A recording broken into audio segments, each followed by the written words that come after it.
Hello, everyone. Welcome to Riffing with G. I'm G. Tonight's very special guest star, someone who I've been playing music with and hanging out with for almost 20 years now, Mr. Clint Vincent. Don't say it like that. 10 years. Well, I was looking at some old photos because I went through your old Melodicy Facebook page and I found some photos. You haven't changed a bit, mate. The hair gets shorter and longer, but, at a distance. yeah, from a distance, yeah. It's funny to think that we have been kicking around that long. It's funny to think that we're still going as well. I guess, it was such a tight-knit little community up here, this Brizzy one. The set of people that are still going too. When I was doing a bit of extra research, I found that 4ZZZ have archived a bunch of classic, old EPs that you just can't get. They've just put them up on a Bandcamp page, and all the proceeds go to 4ZZZ. And the two Ochre EPs are on there, and the Melodicy EPs on there. And I was going back through it and going, considering what we were doing in 2000. There's people who were born after we started our bands that are going out and partying now. It's crazy. Wonder if those people like our bands. Probably not. There's not enough laptop. Well, there might be a bit more laptop on your side of things than with us. But, no. Oh, true. I mean, your connection to the Butts goes back even before mine. Oh, true. Yeah.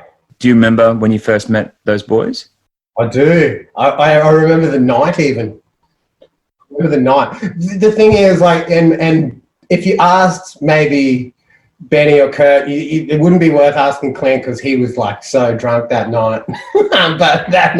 but everyone may remember it quite differently. I'm gonna give Melodicy a little prop here. The guys came up to the Sands Tavern to watch us do a show because they'd heard that there was a band up the coast that was doing all right, and we had a little. I don't know how it started. We started it with another band called Method, I think they were called, some good friends. And we did it at the Yandina Boat Club the first time. And then, I don't know, we started putting on these gigs and people were coming. So we ended up taking it to the Sands Tavern, or maybe the manager of the Sands Tavern heard about it and started to do it there. And we were playing there every couple of months and packing the place out kind of thing. And then, and the boys was sort of doing the same down this way, so we sort of teamed up, and then we brought TVE up to the sunny coast, and they brought us down here to Brizzy, and a little family was born, kind of thing. Wasn't there a battle of the bands or something, and some other band came first, and you guys were second, and they came third? Yeah, that's exactly it. Well, that was, I think we were already kind of friends by that stage, but friends but rivals as well, so it was quite funny. And Reminder, I think, or Reminder was the band that came first. They were really good. But the funny thing is about Melodicy's journey in that competition was we played our heat and we lost, but we won the encouragement award. So it was these guys, we did have a shocker. So, it was just what happened kind of thing. But we won the encouragement award, which meant we got a little back into the thing to play we played the best of the worst competition. And so the best of the worst, and then we won the best of the worst competition, and they got back into the main competition and then came second in the main competition. So so it was pretty weird. And then but I remember we were pretty humble about our show was just a dirty rock show kind of thing. It wasn't, we definitely, while the other guys, TVE had amazing songs that everyone ended up knowing and loving in the future anyway, like the EP. But we relied on our songs, our live show, but our live show was just us rocking out. There was no lights or anything. And I even remember when the boys came out for their set, they had a full light show and everything, and I was like, what's going on here? How did they get this killer light show and all this sort of stuff? And I was not even on the level to think that light show was part of a show yet. It was just taking my amp to a gig and rocking out was all I thought a gig was. I found some of that old Sands Tavern footage, I think it was, or Noosa, somewhere in Noosa. and you guys were all like rocking out, no shirts on, like full hippie style. It was great. I think I've even seen that footage, but I mean, the funny thing was, I can't even think about how old we were then, but you know, we were pretty tight. Like but we didn't. It was really weird. We didn't think about being tight back then. It wasn't about that. We weren't playing the click. We weren't putting this emphasis into our show. We were just playing the songs that we'd written in our bedrooms or the rehearsal room, and that's just how they came out, kind of thing. I think we were a lucky band in that regard, kind of thing. Probably lucky that Liquor was so tight on the drums, and Paul, the bass player at that stage, which from that footage I think you're talking about, he was just a freak. Like, you know, give the guy any instrument and he will just rip it, kind of thing. Lance is the same. So the two brothers. So whereas I probably had to work the hardest to be in that band, but I brought a different sort of creative element to it, kind of thing, where those guys were all just amazing musos, kind of. It always felt to me like you were always fairly technically proficient. Did you guys all go to school together, or? Well, yeah, we did actually. We were high school, and so we went to high school together. And I think it just happened from. It happened from. Funnily enough, Paul was a guitar player, and he was really good on the guitar. Like, and then, but I think we figured out, and that I was probably better at writing songs, and the songs were getting written on the guitar. So it just turned out that I ended up, but then I worked really hard to be as good as what Liquor and Paul were, kind of thing, because that's what it was. And Liquor used to, even when we were still in high school, we were probably in grade 11 at this stage, 11 or 12. And I just remember going to his place after school, like we were already best friends, kind of thing, and I knew what he did, but it wasn't until I went to his house a few times to realize that he was practicing every arvo when he got home from school, like, kind of thing. He was actually committed, had little things that he'd written on the walls about, if I want to do this as my job, like, this is when he's in grade 11, you know what I mean? Like, he's like, if this is what I want to do, then I need to make sure I do what I need to do it, kind of thing. So yeah, it was a little eye opener for me, and then that's just where it ended up from there, kind of thing. But yeah, technically proficient. I've always been pretty good.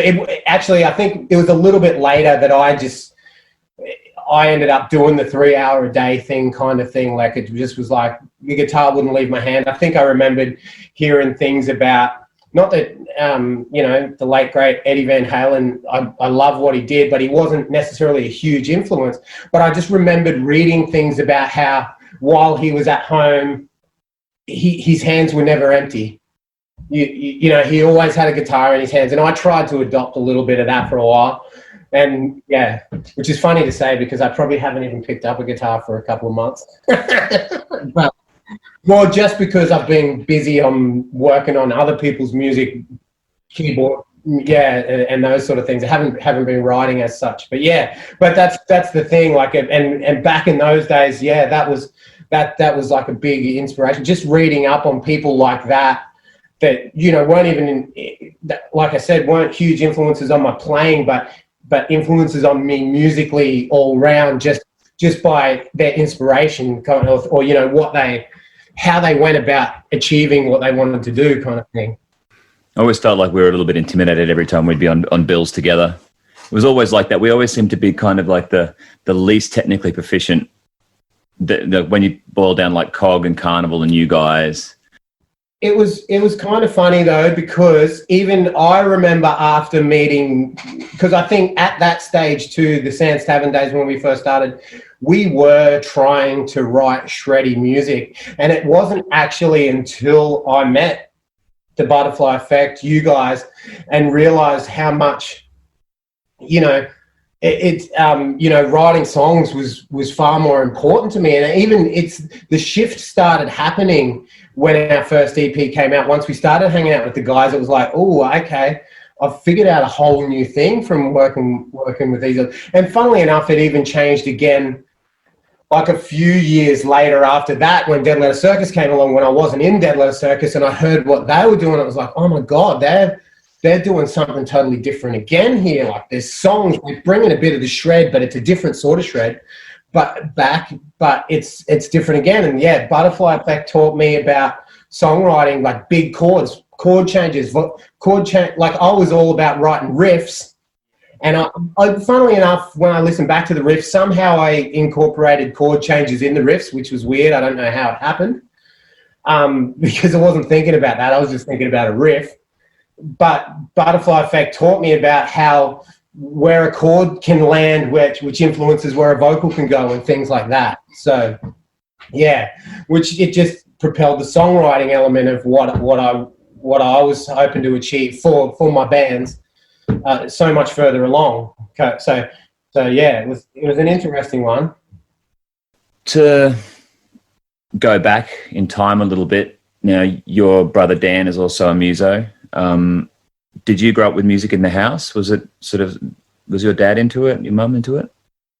Definitely. Well, big fans of Aussie music. Like, and funnily enough, I'm sort of stoked when I hear my own playlists come on Spotify that I've subconsciously picked so many Australian songs that I don't even I haven't done it on purpose. I've just gone through to pick my favorite songs, and just so happens that there's so many in there. But ones you don't think of, like Hunters and Collectors, Gangajang, Goanna, things like that, that somehow just got burnt into me, but I don't know how. And it was never pushed onto me or anything like that, but they were the type of things that my parents listened to.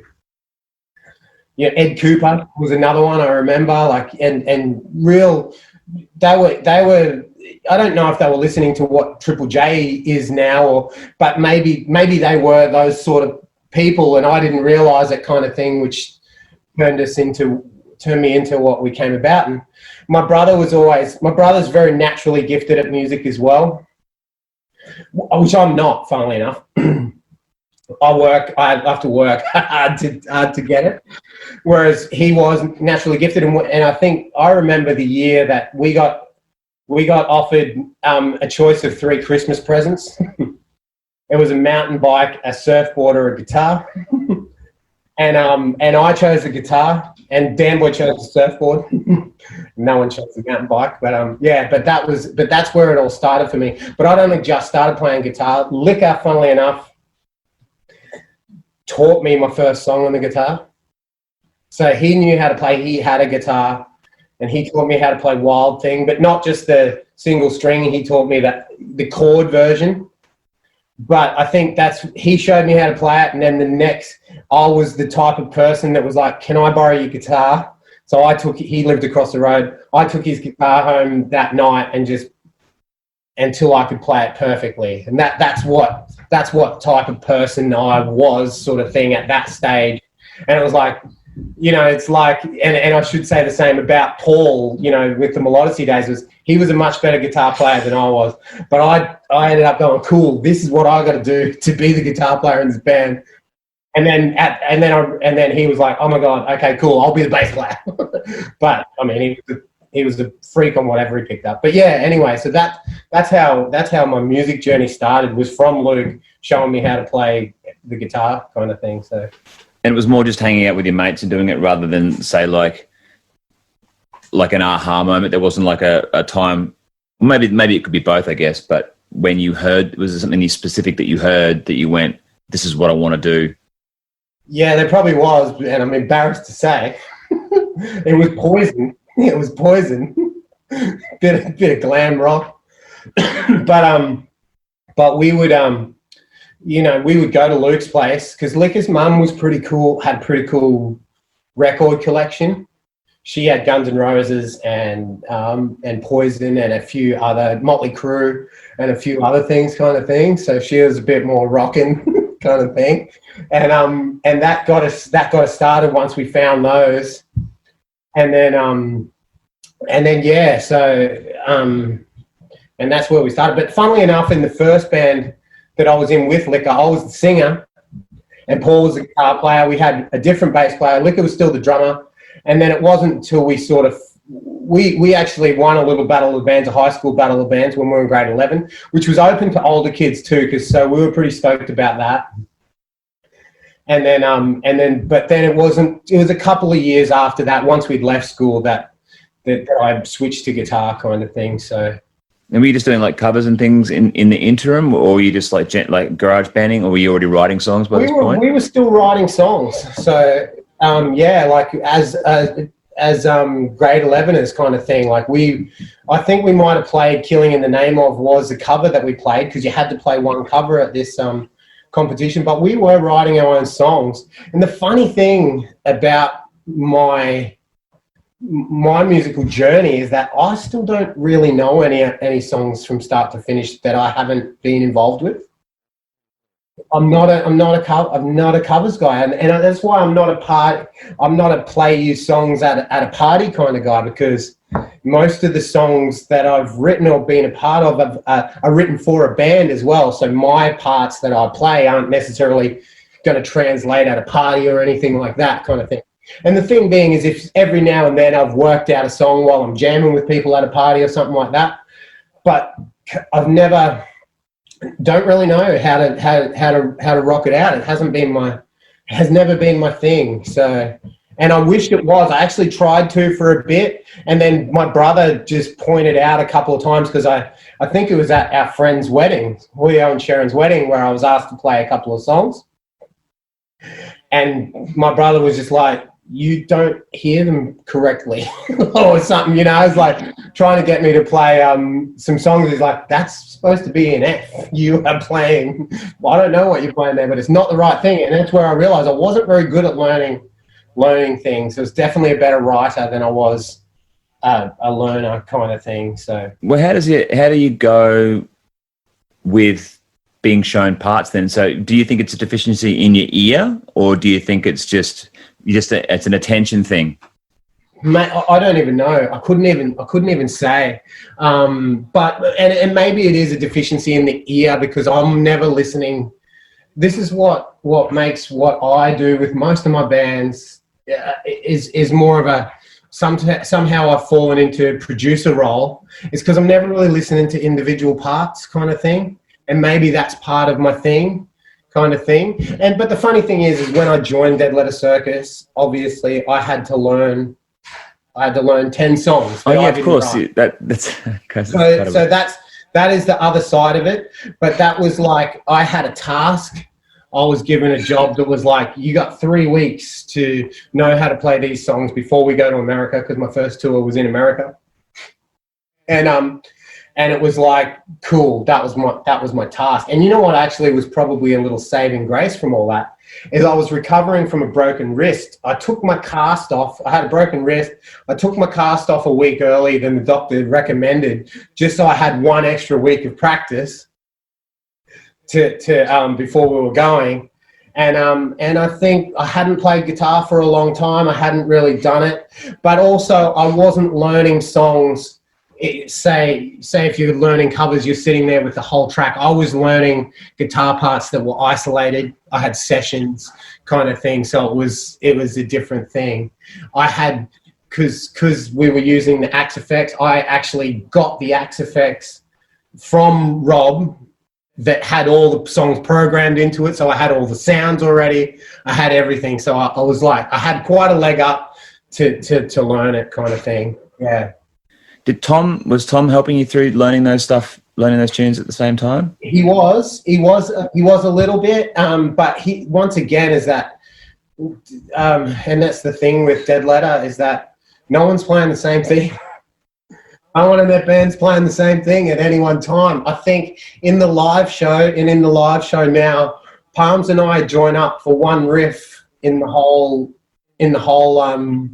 set, and it's the part in the mile, save me, whatever. Yeah, like, so once it gets to that bit, that's the only bit where we start riffing out, and then I think we join up for 3 seconds before I then break off to do something else anyway. I remember watching you guys side of stage. I don't know, maybe it was up in Mackay or some one of those festivals we did up north, and for the first time maybe I could hear what Stu was playing properly or something, but I was watching it and I realized that the kick drum groove, the bass groove, and what the guitars are doing at the end of the mile, for example, is just like, it goes against all the sort of traditional rules of how you would write a fat riff. Like, how can everybody be kind of like off on their own thing and still end up kind of gelling together?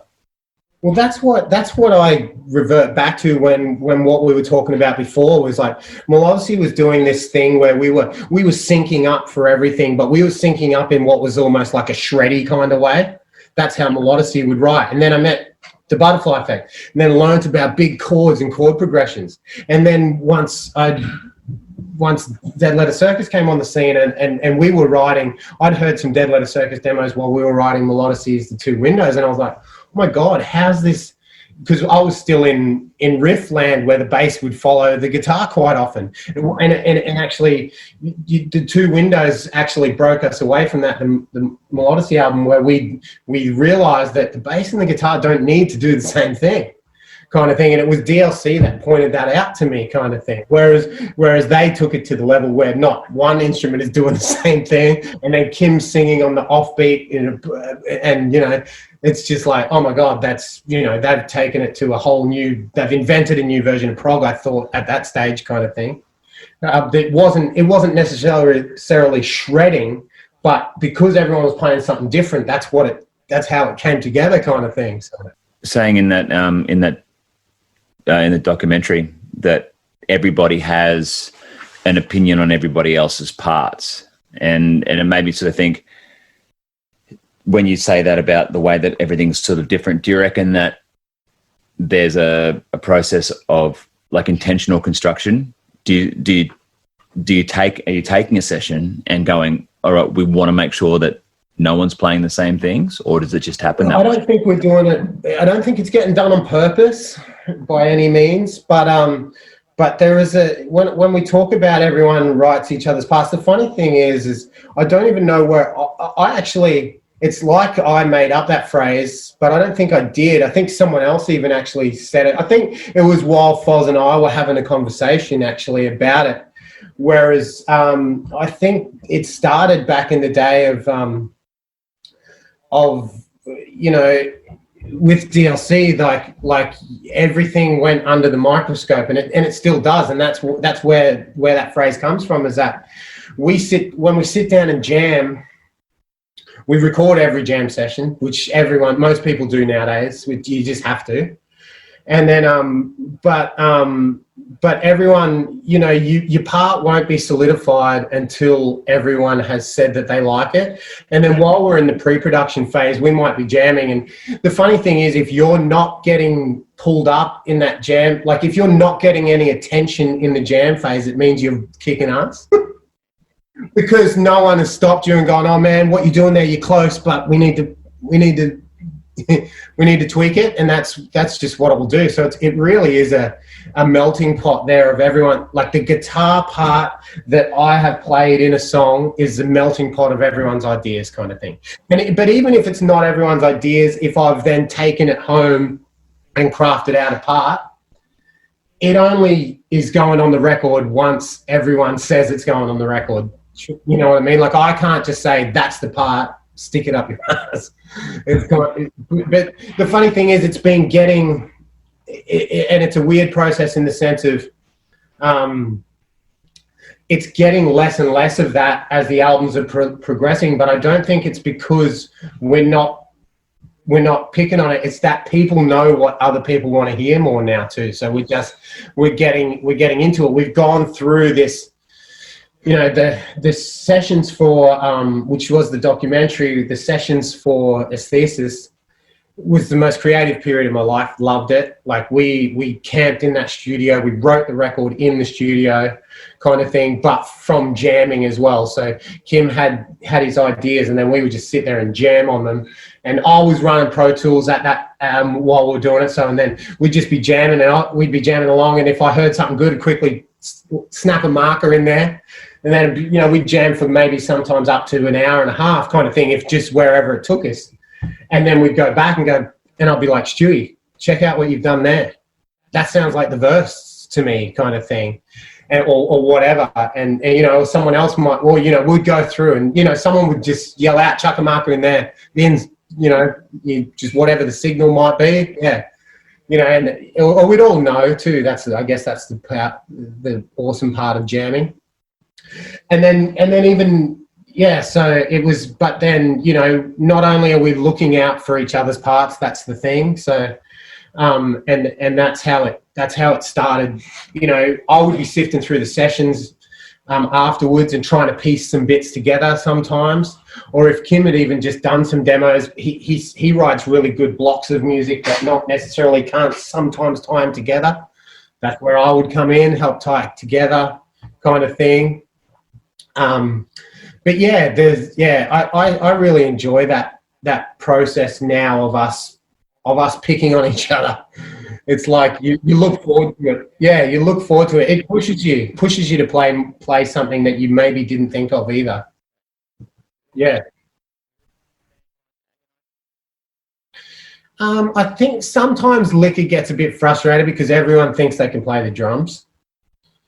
But Liquor is such an amazing drummer, but you know what I mean? Like, so I definitely don't, I think he still loves it, but every now, he probably cops it the worst at the end of pre-production, because I think the way that we go about it, as well as that, the drum, at the end of pre-production, the drum parts, because we're tracking to the MIDI drums that we've grabbed in pre-production, because we track the rest of the album first, do the drums last, which is sort of a weird process, but it's just what works for us.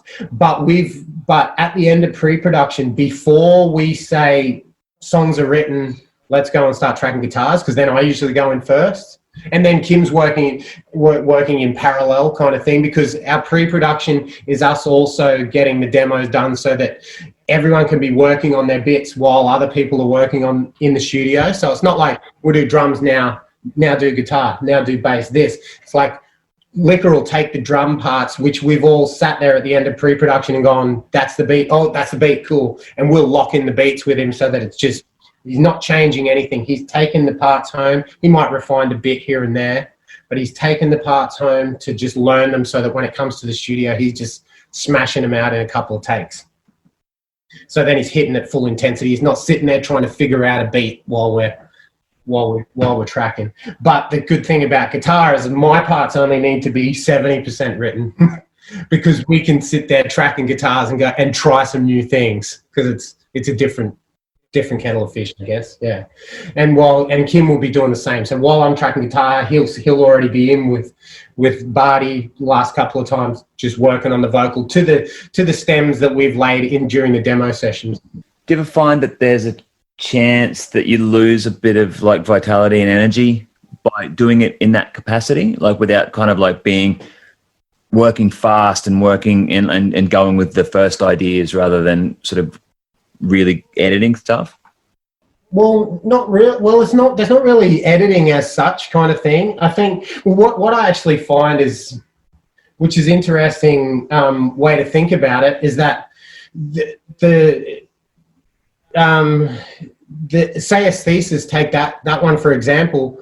We sat in there and wrote the songs for 2 to 3 weeks, but we were tracking the songs at the end of the third week. So we weren't losing, those songs were as fresh as they could ever be. That's so true, yeah. By the time you're tracking them. So it's like, there's not too much overthinking. Yeah, there's overthinking on the parts wise, making sure everyone's doing the right thing, but it's not like we didn't sit there and take the demos home for 6 weeks and go, oh, what are we doing here? It was like, fucking bam. Time so well thought out, but not overcooked. Yeah, that's cool. Not overthought in that sense, kind of thing. And I think what it actually did, while it works for drums to be mapped out 100% correctly, guitars aren't, and it means I am sometimes jamming while I'm tracking. So I'm not just, it could be just like, just give me a pass, let's see what happens here, and it can end up being a jam, or it might be that the part is close, and Foz will just be like, oh, something there, or or whatever, right? Anyone else who's in the room, because that's just how it goes, will just be like, oh, you're so close there, but what happens if you kept going there? And that's just how we do it. But yeah, I don't think it's unfortunate for Liquor, because Liquor is definitely that type of guy that wants to craft it out. And like, yeah, while I say we sit there and get it right, it's probably 90% right. He'll still probably tweak it when he goes back home. He'll start practicing on the real kit. But what Liquor wants to do when he gets into the studio is he wants to be playing the songs from start to finish, hitting it as hard as possible. And if he's trying to figure out parts, he's not going to be hitting hard for 7 hours of the day kind of thing. He's going to be there trying to work on stuff and things like that, where there's no guessing game by the time it gets to the drums, because guitars, bass, and vocals are already done. So it does seem to work. I mean, I only asked because some of the stuff that, as you would be aware, and we'll talk about your production stuff in a second, but you've been doing demos with the Butterfly Effect now in a production sense for a number of, 10 years, I reckon, would have to be close. I wouldn't even know when we started doing the demos. Like I can't even think. Like I could find, because the demos that I've still got in my iTunes, I've got every demo that we've ever done. They might be going back to, I don't even know when. I'm fairly sure that's like 2000, when it had to be like 2007, 2008, 2009, somewhere around there. I think you did mixes, because we, as you would be well aware, we know when we wrote them, at least in which order we wrote them, because the first 16 songs or whatever had numerical, well, actually still kind of do have numerical titles, so we kind of knew where they were written. And I think you were doing mixes for like 1 or 2 or whatever. Yeah, any of the like mixes that we got, I think you did. That's exactly it. And I mean, the funny thing is that when you talk about that, though, it's the process has come about just because of the band's circumstances, though, too. You know what I mean? Things changed for you guys, so and that's the reason why it took this long, I guess. And some of those songs we're still working on. Once that four's the earliest numerical value that I can remember, that I can think. Two's an amazing song. I don't know if that one's having a comeback. Yeah, well, I think at some point it's going to have a comeback. Well, I wonder which came first, though. I think some of the roadblocks that we hit creatively with some of those tunes were also responsible for the breakdown of relationships in the band as well. I think that if we were just cranking through these tunes and we were just like, this is so sick, it wouldn't have mattered that we weren't getting on. And I think that was kind of like, there'd been poor relationships in the band for a lot of times. We always used to joke that the inside of the jam room was a sacred space, but as soon as you walked outside of that jam room, look out, you were getting stabbed in the back in the jam room. I think I remember some of those terms. Yeah, it's like you don't want to leave the room. Like what? Even me, I was like, what's going to get said once I leave? No. I mean, that's so I think that even going back to like the Imago days or whatever, there was still some, I can remember stories of friction between members in bands, all going all the way back to the start of the band. But when the songs are working and when the trajectory of the band is working, then we can put aside that sort of stuff.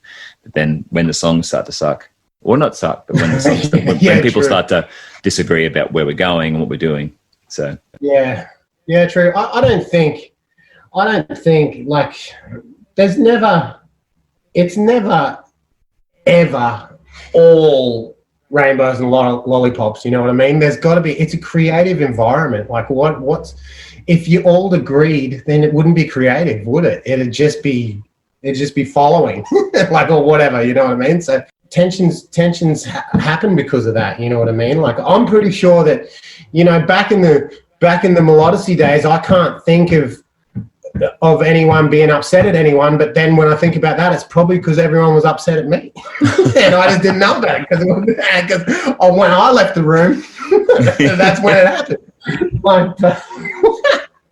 So and I'm sure, but that doesn't take it away. It doesn't mean that everyone's relationships can move down the track, like move on from what it's music after all. It's like sport.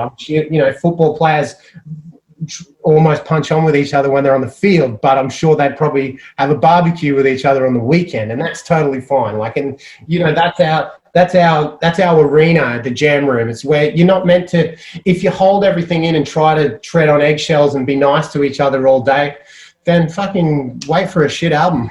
Yeah, totally. We just needed to learn how to. We just never learned very well how to talk to one another. I think that was the problem. But I think that's also what happens is when you've got four guys with egos. Those egos are the things that try and that push the music further, because everyone kind of wants to do hey, check this part out, and everyone goes, oh, that's sick, or they don't say that it's sick. You go, hey, check this, and they go, oh, jeez. Tapping on their phone, and you're like, oh God, I thought that was so sick. Yeah, no, I guess that's it, isn't it? Like, yeah, I think the funny thing is like I tried to do, and that's another thing about, if we go back to the ego thing and what Dead Letter try to do is we do try and leave it out of it a little bit. But the cool thing about that, and that's why, you know, you let other people help you write your part, because that's your way of forgoing your ego. But what ends up happening when you do that is better parts, and it ends up meaning your ego can get a bit better stroke down the track once everyone goes, oh my God, that's a sick guitar plate you're playing, man. And I was like, oh yeah, Stewie and Kim and Liquor wrote that, like, kind of thing. But it was like, you know what I mean? But yeah. You know, it was my hands doing it, but it was everyone else sitting there going, oh no, try this kind of thing. So you were doing mixing for us, say back in 2009. Is that sort of when you started, or? Yeah, I think the funny thing, if I think about my production journey, you guys were really close to the start of my production journey. It was, I guess I was fortunate in the sense that I had a world-class band that were all my best mates, kind of thing, that I could be in the room with and be working on songs with. And, you know, as far as production wise, we were just capturing moments. We weren't experimenting with any sounds or anything like that. We were just literally capturing whatever was going on. I was working with another band that turned into, they were called the Incredible Kicks, which I learned so much from that guy. And, you know, I just knew that I wanted to make music. I think I went through a weird period at the end of Melodicy to before I joined DLC, where I actually hated music. I didn't hate music, but like Melodicy had a lot at our fingertips, kind of thing. We were close. Like Triple J picked us up really early with Aquaplane, and on that year, and we didn't know, we were too young. We left everything in the hands of our management at that stage. We didn't know anything about what to do, about how to push forward. And you know, and what really saddened me at the end of that was, like, you know, 10 of the Triple J presenters at that stage were saying this is a band to look out for and things like that, had it in their top songs, kind of thing. And then but we didn't even know that. Like, it was just, didn't even think about it, didn't realize what the next step should have been to push forward. And we were so close, and then it felt like we were so close, and then it got taken away, kind of thing. And I actually had quite a little period where I wasn't even listening to much music at home. And then I realized, you know, that I had talents in helping other people write songs and in the creative space, kind of thing. So, and then that's where music started to come back into my life. It never really left, but it felt like a lull period. And then, and all my friends were still kicking, doing really well, kind of thing. And I think starting doing demos with you guys, I had another couple of younger bands. Andrew Lunt who was a booking agent at Pushworth. He was writing some cool tunes, some really like poppy sort of Disney-esque songs, we were even calling some of them. But the good thing was I got to cut my teeth on some production with people that weren't, and you guys were my friends, so you guys weren't punishing. I was good enough to do your demos, but I wasn't great at my job by any means. And I was just, like I said with you guys, I was just capturing a moment. All I had to do was make sure everything was working, and it was sort of up to it. And then these other guys would just, you know, they would just sit with me, and we'd just be, I mean, I wasn't charging much money or by any means. I think Andrew was even buying me pieces of gear and I would do production for him for gear. Got some of my first plugins from that, even like, you know what I mean? He bought me some plugins, and then I would do a week's worth of work for him, kind of thing. But I was cutting my teeth with some good musos, some good songwriters, a great band, an international band kind of thing. So I got lucky in that sense, and then yeah, pushed on from there. And I think even that's how I then got into DLC, because with DLC you need to know how to run Pro Tools as well as you need to know how to play your instrument as well. So that's another part of being in Dead Letter Circus, is that everyone is good at Pro Tools. Everyone could be a producer in their own right, or an engineer kind of thing. So doesn't everybody in some capacity pretty much, maybe not Stewie, but well, not that I know of anyway, but pretty much everybody has some sort of project where they're creating stuff on the side?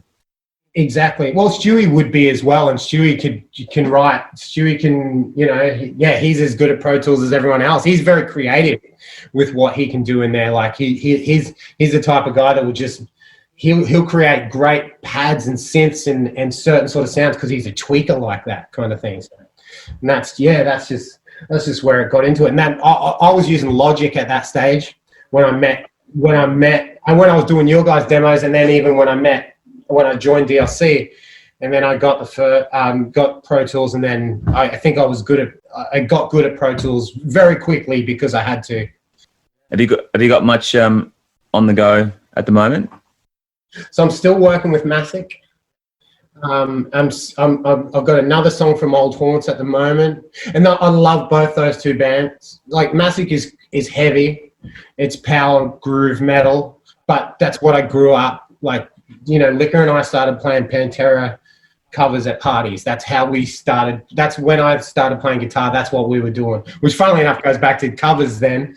I probably wasn't playing them correctly. Yeah. So maybe I told a lie, but that's all I could do. I could probably play 2 songs kind of thing. But we just play those 2 songs over and over. Yeah, Masick, love working with those guys. The thing I love about those guys too is that we're making a metal record how I would make a rock record, and that's tracking the drums for real big drum sounds, no sound replacing, all those sorts of things, like real, just doing it and putting the time in. Those guys want to make, so many times you go to work with a band and they just want to get it done, or they just want to do this, you know, especially if they're not big name bands yet, which I think, you know, Masick are doing amazing in the scene, but you know, you get other bands, they just don't want to put the time in, they don't want to put the thing in. These guys want to put the time in. They don't, you know, we want to do it correctly. If we don't think it's right, then we'll do it again, kind of thing. Old Haunts, amazing. Don't have to do anything with Neil. He just sends me so he's a producer himself and a songwriter, and he's a multi-instrumentalist. So he sings guitar, bass, programs the drums. Liquor helps him sometimes program the drums. I'll provide some feedback on some songs and we'll bounce them back, and then he'll go through them again. But I get them from him. He's already done a rough mix that sounds amazing. I just load him into the session and mix it, and stoked. Like, you know, the guy writes an amazing song. It's a very simple process with Old Haunts. Deity's Muse is more of a production role, so they're South African. So my role with those guys is they'll do the demos, send me the demos, I'll get in and fully produce it, like change the MIDI drums if need be, anything like that, do whatever I need to do to get the songs to where I think they're pumping. And then I'll send them back, and either they'll retrack them again, or you know, sometimes me just editing them up is enough, kind of thing. Yeah, and then I'll mix it at the end of that. There's been a few other Rival Fire. Obviously, I joined Rival Fire as a guitar player, but I was their producer, along with Palms and myself were the producers for them. So when we were in pre-production, Rob and I were already writing songs. So some songs that I'd written, I'd sent them to Rob, and it was just whatever happened between us two was just like it was like, oh, Ben, you know, your voice versus my songs that I couldn't really get them to fit anywhere. They just found a home straight away. kind of thing. And then I started, and then funnily enough, while Rob was writing songs for Rival Fire album, I was like, I'll write you a couple of songs anyway. And I said, I wasn't in the band. I was just like, I'll just write them. Like that's what I do. I sit here writing songs all the time. Some of them will just be on a hard drive until the day I die. You know what I mean? But, and that's the thing. There's some of them could be great songs. And then, I picked some of the best ones, and that's what ended up being Rival Fire songs. And then now, there's quite a few that's on our soon-to-be-released album. But that production process I loved it to death. Again, another one where we were prepared to spend the time, the money to make it correctly. And, I guess the good thing about that, from my sense, from where I came from, I was the producer before I was officially in the band. Guitar player left during production, which he'd played a few parts, but we hadn't really, Rob had written most of it, or the other songs I'd written anyway. And then so I came in and just said, look, don't worry about it, man. This is actually going to save us some money in the long run, because I'll just track the guitars at home now myself. We won't need to be in the studio. We can do that. And I said, and you can just do it. I can do it the way that I know, where I don't need anyone with me. I can sit there and just bounce them off, send them to you guys. We can approve it and go from there. But we did that one all properly. Drums recorded at Studio Circuit. Just spent the time to get the sounds right, doing it all that way. I'm super proud of what we're going to release for that one. It should be. Yeah, it's just the whole world at the moment's a weird one, because you and I both grew up in the time where you didn't release music until you were ready to tour it. Like a release, a tour, and pushing it to radio was the three parts of the prong to make it to why you'd be going. Like, whereas nowadays, like, it is a different world nowadays with streaming and stuff like that. You can just release a song every now and then and just push it to streaming, and you can probably build a huge audience, but that's not how we did it back in the day. And the radio wouldn't even play us even if we didn't have a tour booked. Like, it's like they came hand in hand kind of thing. So. You'd have to have that ask you what else you were doing. Like, oh, okay, they got the song out. What's going on with them? Yeah, exactly. That's the thing. So I don't, it's a weird spot for what I know about releasing records, kind of thing. I know how to make them. I don't really know how to release them. But yeah, it's a weird one. Yeah. I think everyone's kind of taking stabs in the dark at the moment. I don't think anyone really knows, especially in the rock scene, in the alternative scene. I mean, it seems like if you're an Amy Shark, there's a bit of you can still kind of go that same way that pop stars always did. But if you're putting out alternative music, I've spoken to a lot of other guests on the podcast about this, and they're kind of like the guys from Osaka Punch, and I mean, they were in a position where they'd gone and done exactly what you would think is the right thing to do, right? They'd gone and they'd got on the Butts tour, the Cog tour, the Mammal tour. Yeah, we did. They did one us as well. Yeah, there you go. They had the record almost recorded. They were ready to go. The idea was they would do this last tour, go into the studio, bang out the last 4 tracks, have the record out, and they would go on tour forever, to support the tour. And then COVID came along. But there was also still no guarantees that they would have been getting an audience besides, they might get a good Brisbane crowd, a good Melbourne crowd, but, could they have sustained laps around the country? Probably not. Yeah, but I mean, they've done all the right things, so that is the thing. Like, and what is the right thing now? Like, I don't know. Like that, they were exactly what they did was the way that DLC got popular as well. DLC got a good radio. Triple J loved DLC from the get-go, which was always amazing. But they did exactly what you talked about. Did a Butterfly Effect tour, a Carnival tour, and a Cog tour, and that's once you're done. Then you just got thrust into your audience. Exactly what you needed to do to just and then when we think about that now too, is that bands like our bands aren't. We're not.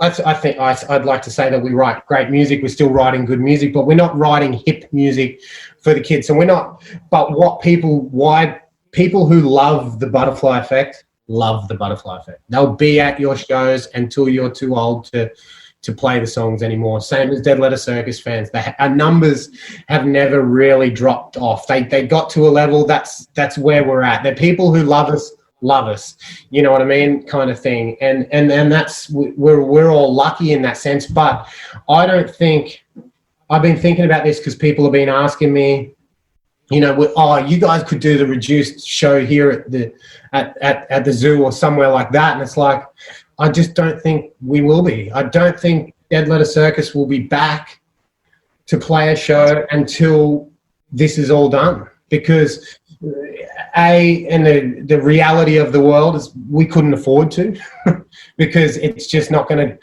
pay the bills to just be on the tour, the crew bills, everything like that. It's not until we bounce back, and that's not even me. That's not saying the band wants any money. We just want to be able to put on a show that we can afford to put on. Like, we want to play music. It's not about that at all. But it's just going to be a tough slog. I don't know. I'm guessing you guys would be the same. Like, pretty much. I don't know. I think because of the nature of the way we do it now, I think maybe back in the day we had less overheads, or our proportion of expenses to like ticket price was better.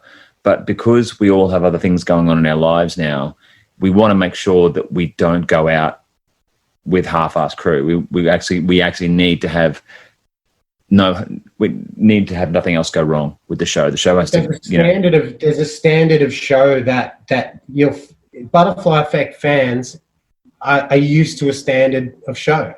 Dead Letter Circus fans are used to a standard of show. We can't go out and reduce the capacity and drop the lighting rig down and not have you kill a front of house guy. It's like, okay, cool. I don't want to cheapen the brand that what we do. I want to make sure that, and that's even been the same to the extent of when you go overseas. Yes, sometimes you have to chop it down, or even back in if you go to a regional show that doesn't have the same numbers or anything like that, they still deserve the same show as anyone else does. Like, you know what I mean? So, there's a standard of show that you've been put out, and we're in the digital age too. Any person on their iPhone can film your show, and if you're playing in the corner of an RSL to a crowd that's sitting down, then that's just not the vibe that's going to work for it's not what it's not what your fans are going to expect. How it started, like a picture of the Enmore sold out, how it's going, reduced capacity at the Rudy Hill RSL. Yeah.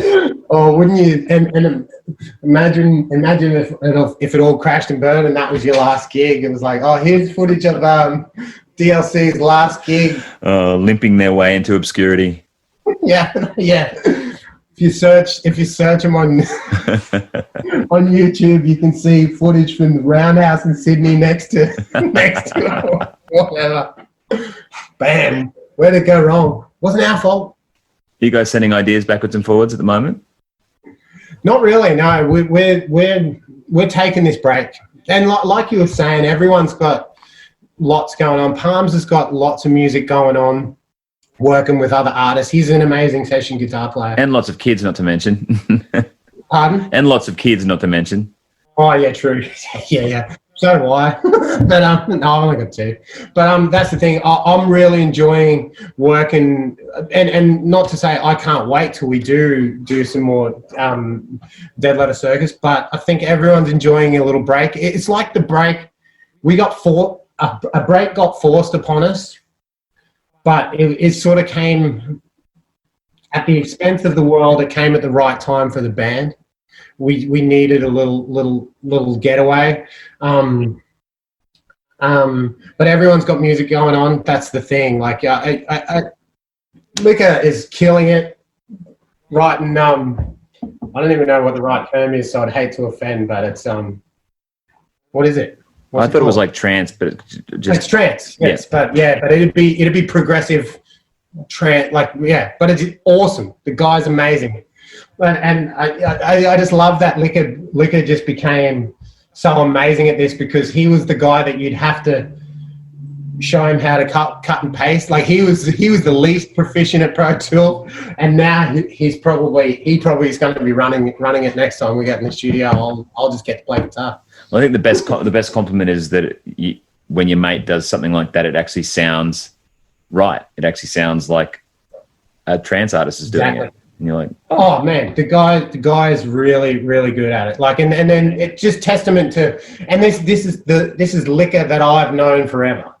Like, so, like I said, on his wall when we were young, it was like, if I want to do this, this is what I'm going to do. And then Liquor has just done the same with his electronic music. He's just gone, I am going to do this. And now he's doing it, like, and killing it. And playing the festivals that he was going to as a punter, he's now playing them, kind of thing. And I think even that's probably a good thing. And that's one thing I want to point out about when music does bounce back here, is that us Aussie bands, like especially ones on our levels and stuff like that, are going to get, we should be in a good spot to play some good festivals, because we won't have the internationals come in, you know, or to put on our own bigger shows, kind of thing.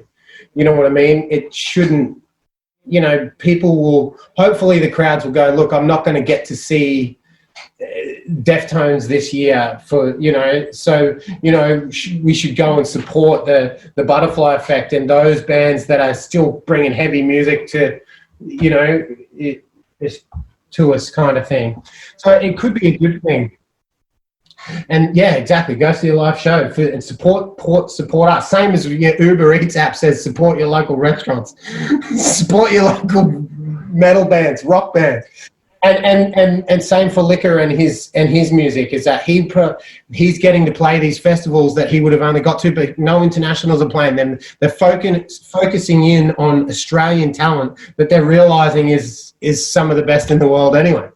So it's amazing. Yeah. Have you found it hard to make a living? Do you think, has there been some, because in addition to the production and all the session work, you're also you know, you built guitars there for a while. You've done crewing, you've done guitar teching and that sort of stuff. I mean, have you always managed to like get by with the music? Has it been tough sometimes? I got by up until the point I got by, like, but I got by humbly, like. There was, you know, if we're speaking all honesties and truths, I didn't need a lot of money to survive when I was a sole lone musician. But I have a wife, I have 2 kids, I have, you know, so now music does not pay the bills, like, kind of thing. So, you know, Kim and I have got, you know, a couple of businesses that we do, you know, and things like that. And I do have a day job now, which I've never had, but funnily enough, people in our position need to get certain day jobs, the ones that work for them, because just how our minds work. So luckily I got a job where I'm still being creative and doing things like that. But and music, I had a good stint there where, you know, I might have made pretty decent money being a producer for a couple of years, but still wasn't enough to, you know, it's not enough to raise a family on or anything like that, kind of thing.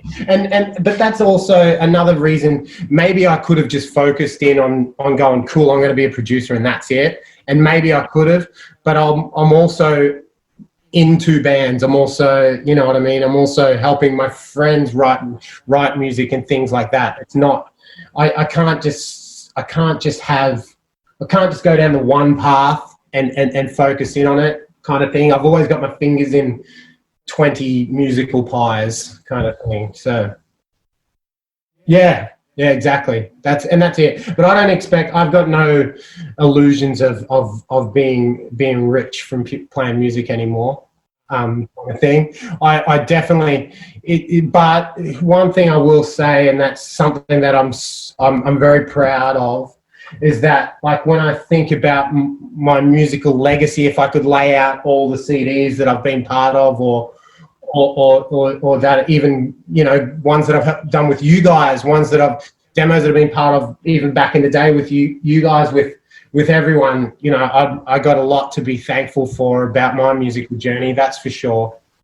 Just the memories of being in the studios and just, you know, like, there's something mystical about that I still love. you know, that you go in and you kind of think about, if you get to replay the tape of some of the places that you've been in and the kind of music that you've made in those places, it's kind of, it's pretty humbling. It's pretty amazing.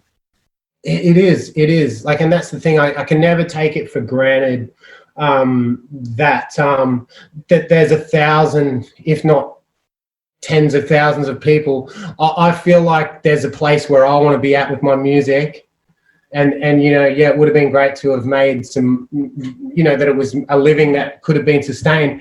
But then I think about the 50,000 young kids that wish they could just be in my shoes for, you know what I mean? Like, or more talented players than myself that couldn't make it to whatever level. Like, you know, it's like we got lucky. It's still surreal to be a part of the Australian music scene that we got to be a part of, that I grew up, like I say, your Ed Coopers and your Ganga James, your Hunters and Collectors, all those things. Like we ended up being those sort of bands in a way, kind of thing. You know what I mean? We're never huge. They were never huge, but you know, but made some amazing music that hopefully my kids will be showing my CDs. You know, hopefully they'll even still play some of my music. You know, 20 years from now, someone might.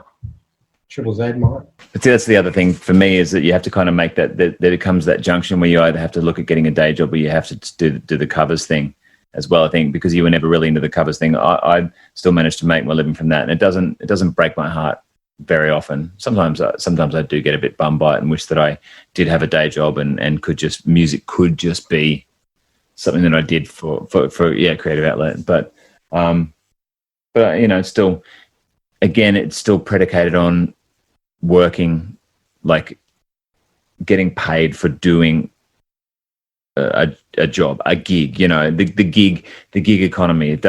There's no passive income involved in it, and you sort of have to start thinking output about and input kind of thing, like output for work, input for money. Whereas hopefully with music, you can go output, write a song, and heaps of money comes in. I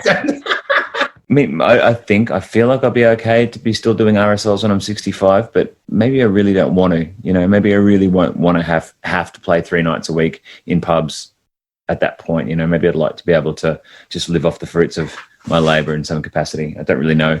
I mean, I keep thinking that songwriting could still be that future, but then you got to start, you know, set some goals and set some signposts to know that perhaps, you know, other things, other businesses, maybe the other way to move forward that aren't specifically songwriting or being creative. Yeah, I totally agree with you on those ones. Like, and that's the weird thing, is that my studio journey came about because I actually do love the creation of music more than the performance of music. So going on tour, I hope people don't get offended by that, like people that want to go see a show or anything, but it's not. I'm happy to be background, you know, music creator kind of thing. That's, and I think that's what pushed me down the path of being in production kind of thing, is that I want to be making music until my last breath, but I want to be doing it on my own terms. I don't want to be out loading gear into clubs when I'm 60, you know, maybe. But then again, I think I'm missing out every now and then. So when you talk about the covers thing again, is that I said that I didn't really do it. And like I said, I gave it a try. It wasn't, I would have loved to have been able to do it, but it just wasn't, I was not the right person to do it. My brother was the right person to do it. People,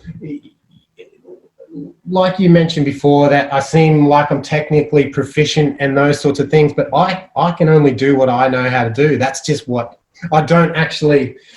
I can't play a Guns N' Roses guitar solo, but I can play I can write my own awesome solo, maybe, you know what I mean? But I think that's by virtue of the way that you came up to. To me, it seemed like you really learned everything you've learned by doing.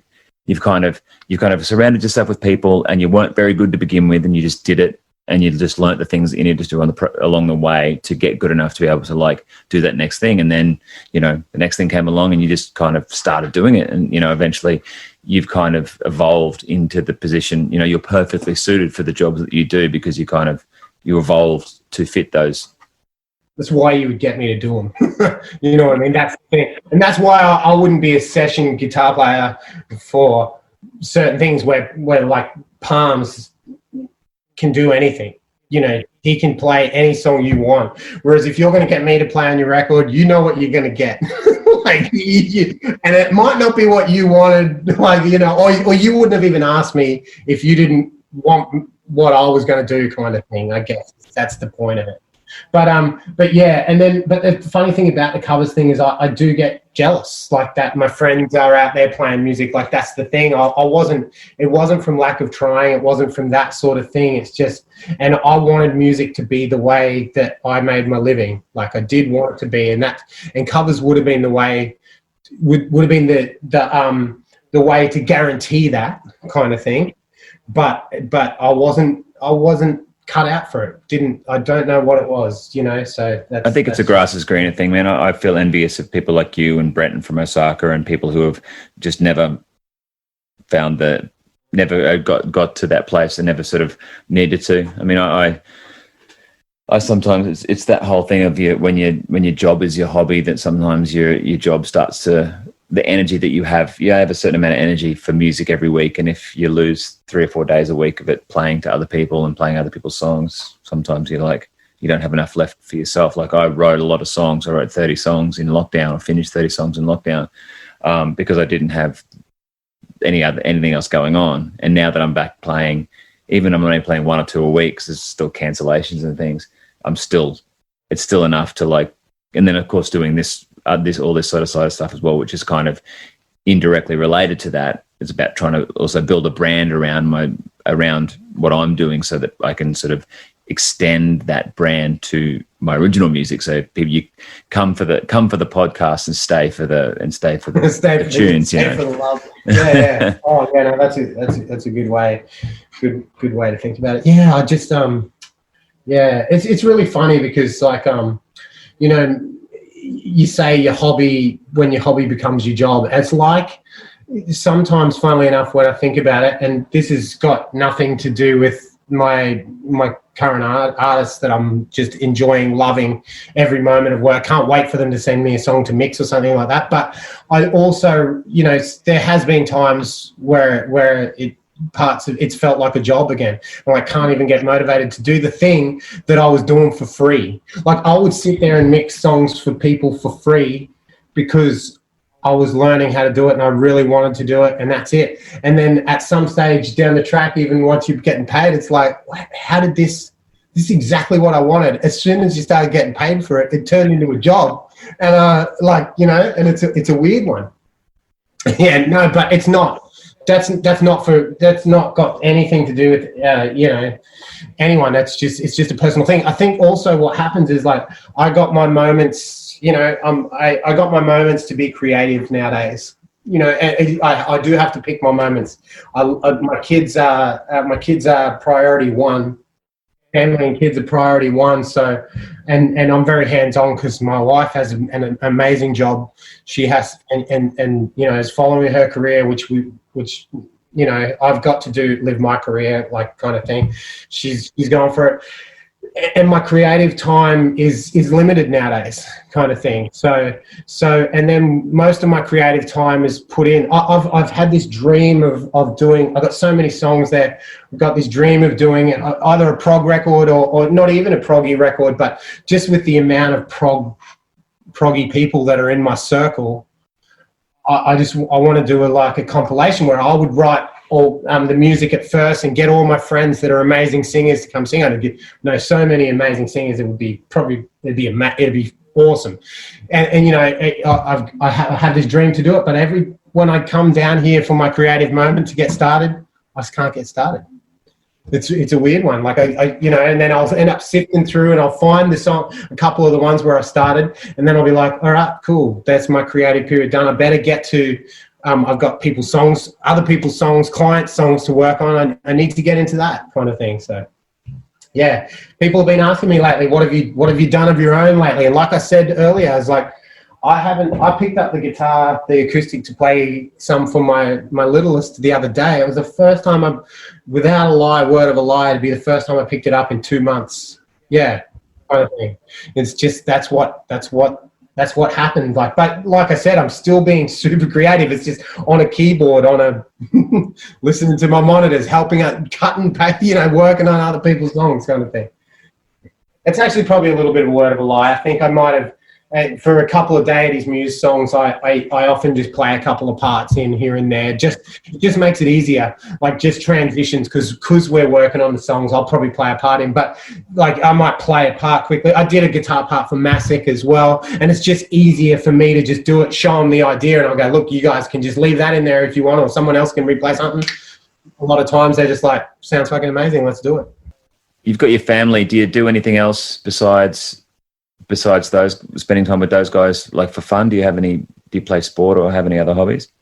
Not really. Like it's pretty much my other hobbies are coming down here and working on my hobby job, like you say, is working on other people's music. There's usually enough of my week is taken up by my day job, the businesses that I'm part of, looking after my kids, and then mixing or working on other people's productions.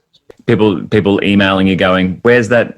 Can I have that file, Vinny? You're like, oh, fuck. I was talking to Neil today because I told him I would start on this latest mix, which he's done an amazing song. I can't wait to get in there to start it, but I just haven't found the time to get in there and start. And then what are you going to do now? You're going to start kicking off at bloody 9:45 at night? I'm not going to tonight. I would have done if we weren't doing this.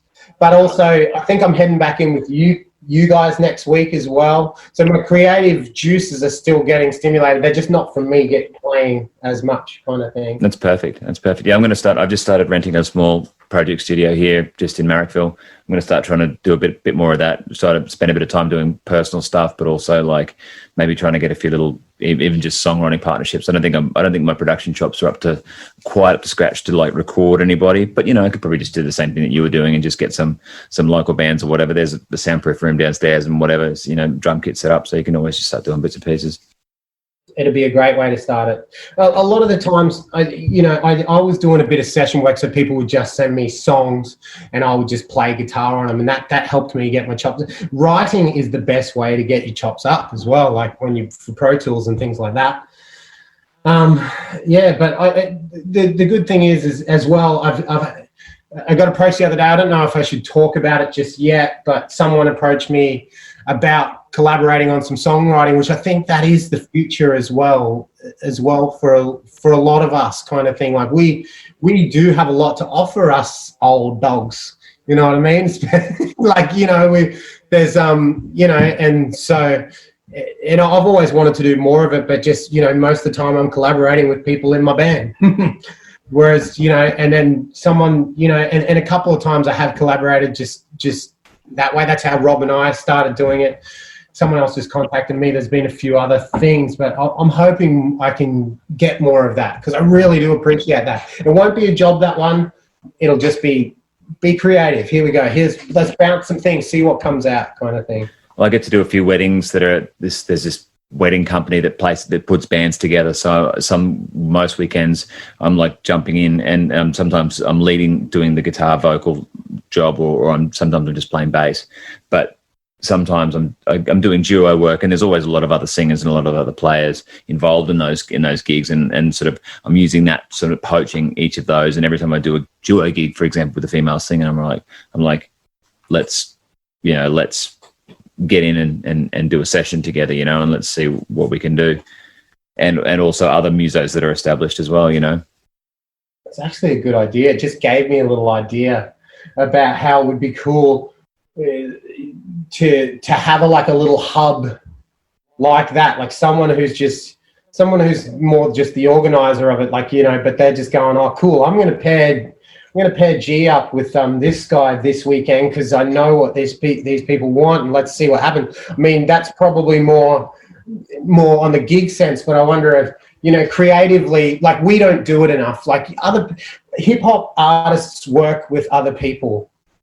Funnily enough, someone that I'd been working with was Tones. I did a fair bit of work with Tones and I before she blew up, and the stuff I was doing with her, I was doing some Bliss and Esso demos. So Bliss and Esso with Tones and I, Bliss and Esso do their hip hop, and then they had the female singer or male singer come in. So I was doing some of those as well. And then it made me realize that we don't collaborate. Us prog guys or rock guys, we don't necessarily collaborate. Like we don't, it's not like, gee, you and I will write a song today kind of thing, or it's not like that. Whereas hip hop people are doing that all the time. Pop artists are doing it all the time. It's hard. You can't watch one of those modern shows nowadays, whatever they are, without it being such and such featuring someone else. Featuring Bruno Mars, whatever. You know what I mean? That.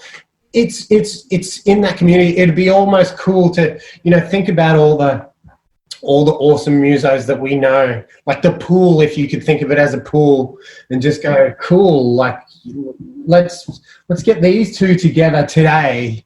Let's do a workshop day or a workshop week where we all get together and go, all right, you, Glenn and Vinny, you guys are together for the first half of today.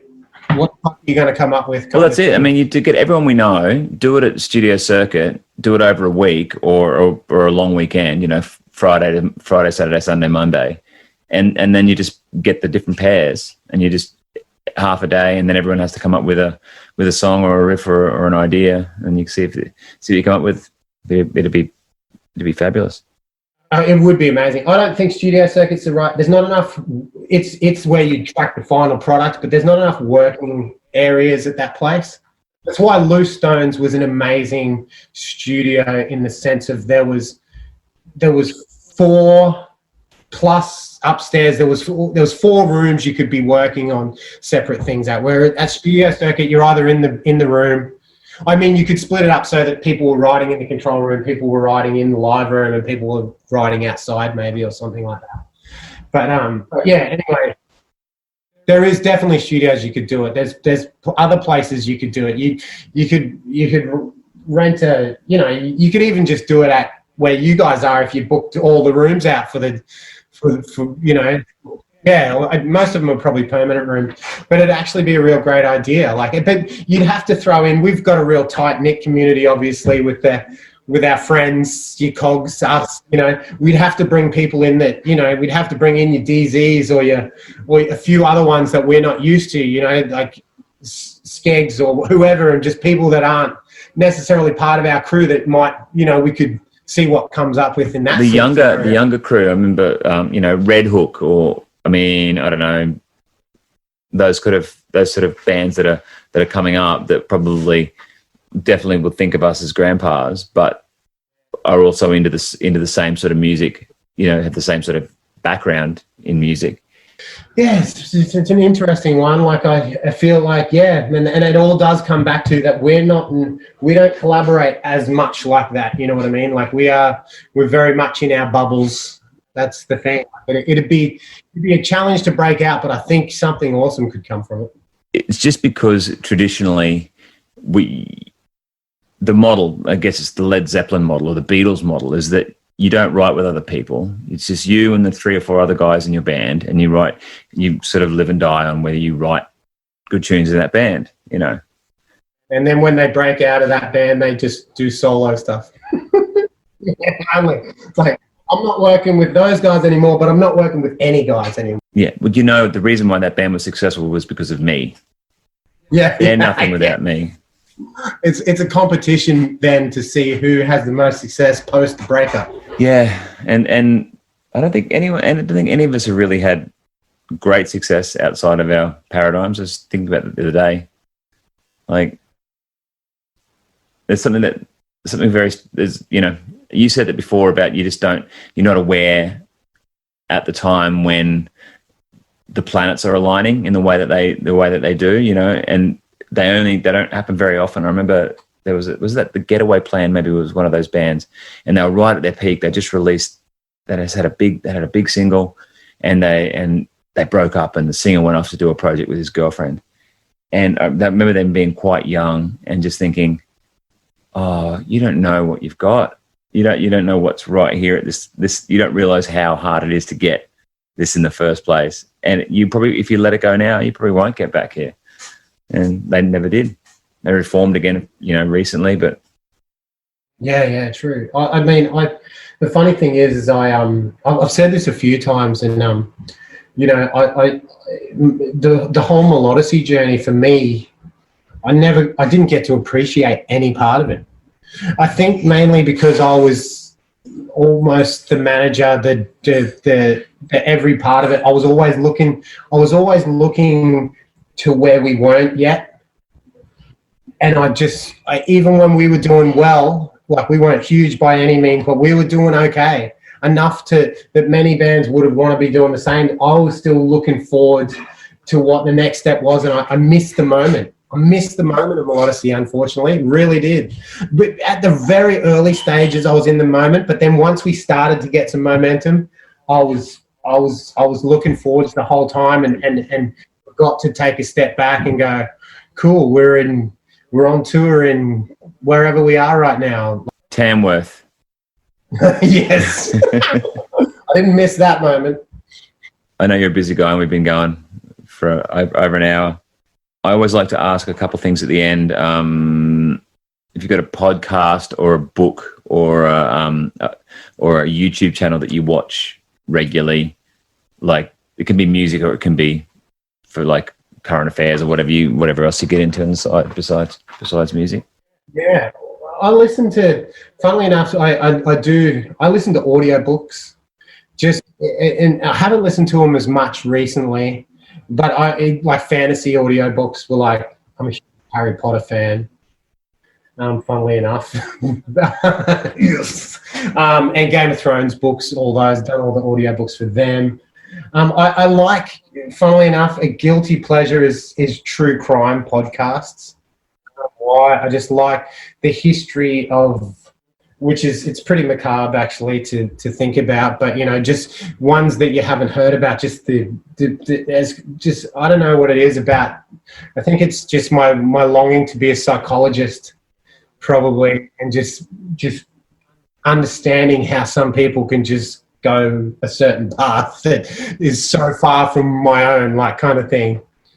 So I like true crime podcasts, and not necessarily just ones, like disappearance. Like there's all sorts of ones, but I think one is called True Crime. I've been, funnily enough, I often used to say I was the least prog person in my bands, usually.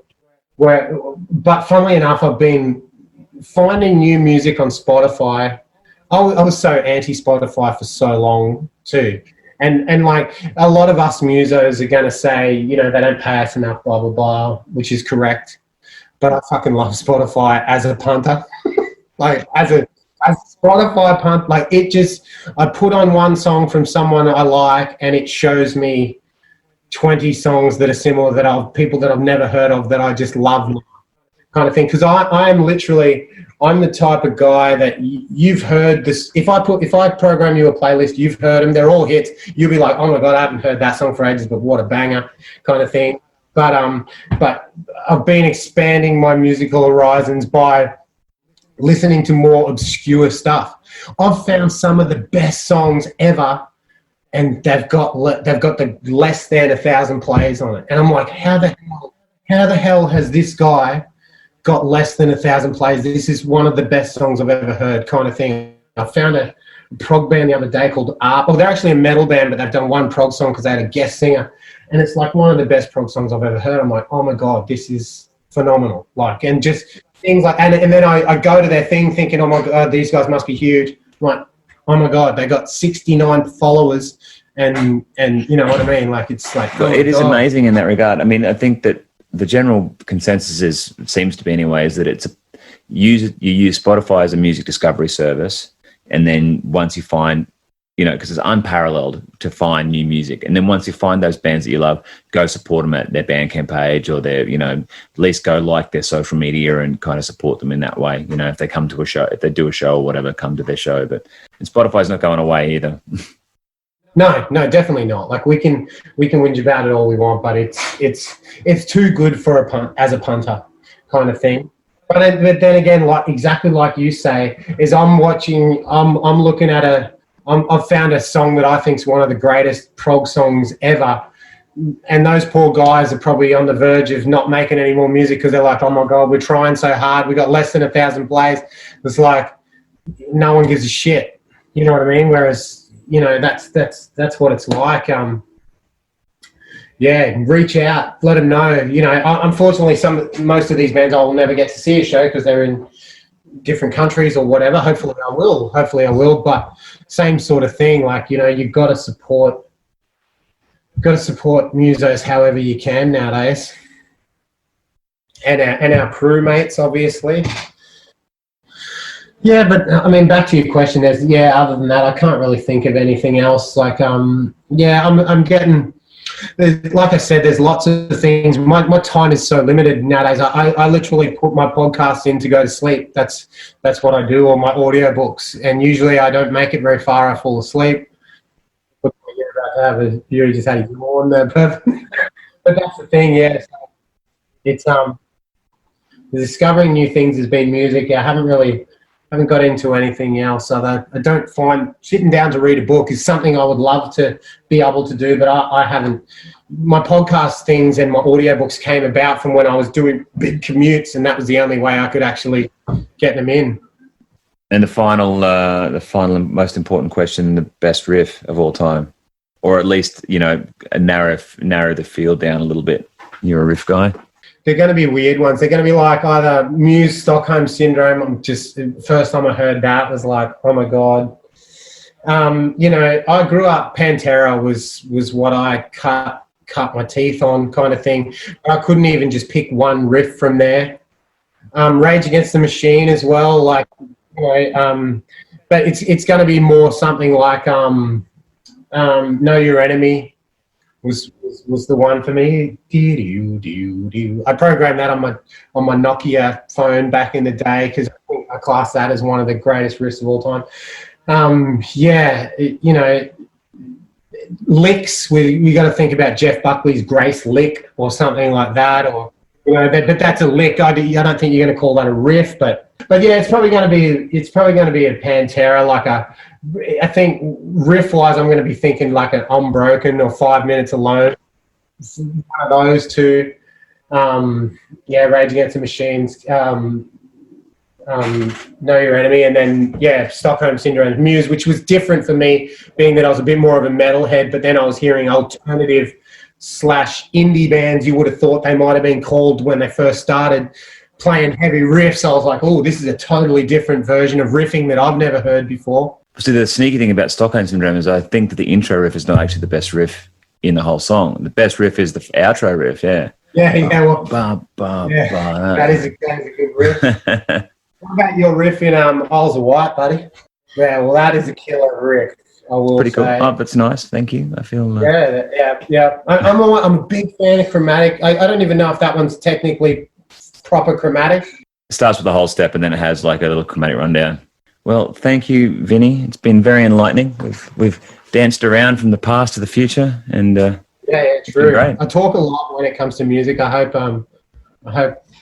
I wasn't too... No, it's been great. I noticed that you were like the main voice in that documentary as well. Like, just put the camera on him. Funny, when it comes to, because music is the thing that I'm most passionate about. As soon as I get started, it happens a lot when I'm meeting a new band and we're talking about their production. I was like, Jess, she'll be upstairs now. I'll get her when I go upstairs. She'll be saying, "Oh my God, what the fuck? You were just talking the whole time," kind of thing.